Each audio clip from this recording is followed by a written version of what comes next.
Gideon Iora was born in the slums of Akros to fairly destitute parents. He never knew his father, and his mother died when he was a young man. So Gideon did the next best thing for himself. He became a gang leader at the age of 13. Together, he and his group of irregulars stole from the rich what they needed to survive. Sure enough, this resulted in him getting sent away to prison, and was set up with a warden named Hixus to control his innate magical property of being able to make himself invulnerable. For 4 years, Gideon practiced with Hixus, until the day where his home, a prison, was attacked by harpies and cyclopses. Gideon managed to save the day with the help of his friends. Not long after this, Gideon was made champion of Heliod, and given the task to hunt down a titan of Erebos. To do this, Gideon was given the Spear of Heliod itself to assist him. After many days of traveling relentless ambushes, Gideon and his friends were successful. However, upon the titan's death, Erebos himself appeared, and Gideon then threw the spear at him. It did not take much for Erebos to redirect the spear back at Gideon, and his friends got behind him. As Gideon's invulnerability came online, he closed his eyes and the spear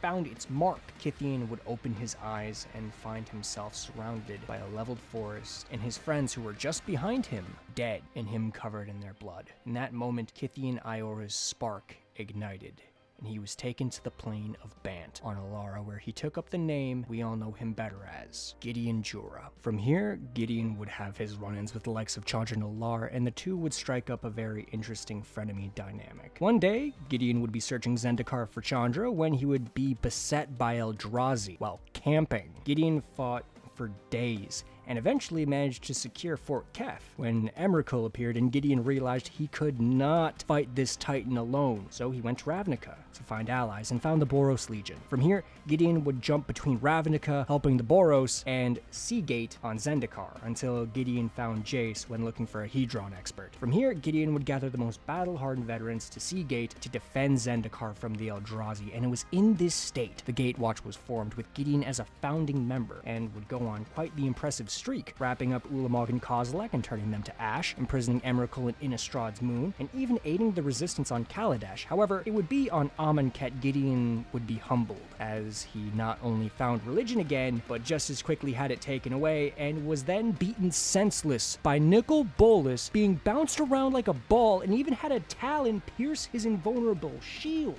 On Dominaria, Gideon would help Liliana Vess kill her last demon and even gain the Blackblade. It was here Gideon would make the call to travel to Ravnica directly into a war zone where Bolas was trying to ascend as a god. Gideon would play a key part, working with the Boros Legion and coordinating the planeswalkers trapped on Ravnica, and would even bring an end to an eternalized Ronus. Gideon would make his final play to end the nightmare, jumping from the Demon Lord Rakdos' back to stab Bolas, only for his blade to shatter and fall to the ground. When Gideon came to, he saw Liliana burning away. Her contract had defaulted, and Gideon did what he had always done. He stepped up and protected his friends, transferring his invulnerability to Liliana and taking its punishment upon himself. As Gideon's body turned to ash, he saw his friends welcoming him home, a vision of forgiveness for something he truly never forgave himself for. Gideon's friends buried what remained of his armor on Theros, just outside of Akros, with a funeral attended by his fellow Gatewatch members as well as Samut, Tamio, Sahili, Karn, and Huatli. A statue would eventually be erected to memorialize the fallen hero, so he could always keep watch.